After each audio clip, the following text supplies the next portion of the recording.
এই দুইজনকে আমার শোবার ঘরের থেকে তাড়ানোর জন্য আমি নিজেই কত বুদ্ধি না অবলম্বন করেছিলাম, কিন্তু শেষ পর্যন্ত এরা আবারও গর্তে ঢুকে পড়েছিল।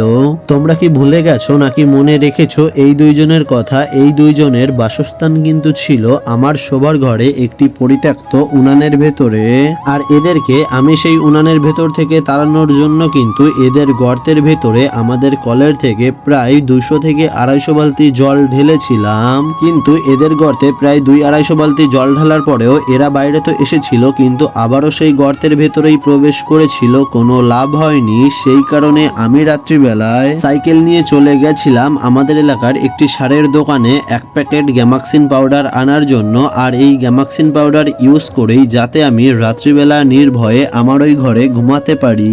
গর্তের ভেতরে বসবাসকারী ওই দুইজন যে ঠিক কবে থেকে আমাদের ঘরে উনানের ভেতরে নিজেদের বাসস্থান তৈরি করেছিল এবং আমাদের উনানের চারিপাশে ঘরের ভেতরে ঘোরাঘুরি করছিল, সবটাই কিন্তু কম বেশি তোমরা জানো। কারণ আমি এর আগে কিন্তু বেশ কিছু ভিডিওর মধ্যে দিয়ে তোমাদের সাথে শেয়ার করেছি এবং তোমাদের কাছ থেকে সাজেশনও চেয়েছি কিভাবে এদেরকে আমি তাড়াবো।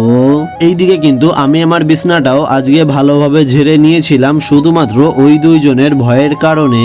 আর হ্যাঁ, তোমাদের মধ্যে থেকে অনেকেই কিন্তু কমেন্টের মাধ্যমে আমাকে বেশ কিছু সাজেশন জানিয়েছিলে। তার মধ্যে থেকে প্রায় 90% মানুষই আমাকে বলেছিলে, দাদা ওরা দুইজন যখন তোমাদের ওই উনানের ভেতরের গর্তটা থেকে বাইরে আসবে তখন তুমি ওদের গায়ে কার্বলিক অ্যাসিড ছুড়ে দেবে, তাহলে হয়তো ওরা পালিয়ে যাবে আর কখনো ওই গর্তে ফিরে আসবে না।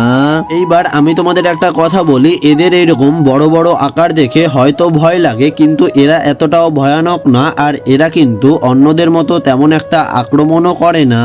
তারপরেও আমি এদের ভয়ের কারণে আমি আমার ঘরের বিছানায় ঘুমাতে একটু আপসেট ছিলাম। সেই কারণে তোমাদের কাছ থেকে পরামর্শ চেয়েছিলাম। তোমাদেরকে অসংখ্য ধন্যবাদ জানাই আমাকে পরামর্শ দেওয়ার জন্য। এই দেখো, এই গর্তের ভেতরেই কিন্তু আমি জল ঢেলেছিলাম, তাই বেশি করে এই গর্তের মুখে একটু গ্যামাক্সিন পাউডার দিয়ে দিয়েছিলাম। আর এই গ্যামাক্সিন পাউডারের উপকারিতা হয়তো তোমরা সকলেই জানো। গ্যামাক্সিন পাউডারের কারণে কিন্তু আমাদের বাড়ির আশেপাশে সাপ, ব্যাঙ, ইঁদুর, টিকটিকি, পিঁপড়ে এই সমস্ত পোকামাকড় আসতে পারে না। এই গ্যামাক্সিন পাউডারের দুর্গন্ধের কারণেই কিন্তু অনেকটাই দূরে পালিয়ে যায়। সেই কারণে আমি সিদ্ধান্ত নিয়েছিলাম কার্বলিক অ্যাসিডের তুলনায় আমি ওই গর্তযুক্ত উনুনটার চারিপাশে এবং আমার ঘরের ভেতরে ও বাইরের চারিপাশে আমি গ্যামাক্সিন পাউডার ছিটিয়ে দেব, যাতে এই গ্যামাক্সিন পাউডারের গন্ধেই ওরা পালিয়ে যায় এবং অন্য কোথাও গিয়ে ওরা ভালোভাবে ওদের নতুন বাসস্থান তৈরি করে বসবাস করতে পারে। আমার এই বুদ্ধিটিতে কিন্তু আমি সফল হয়েছিলাম। গ্যামাক্সিন পাউডার দেওয়ার পরের দিন থেকে কিন্তু ওদেরকে আমি আর দেখতে পাইনি।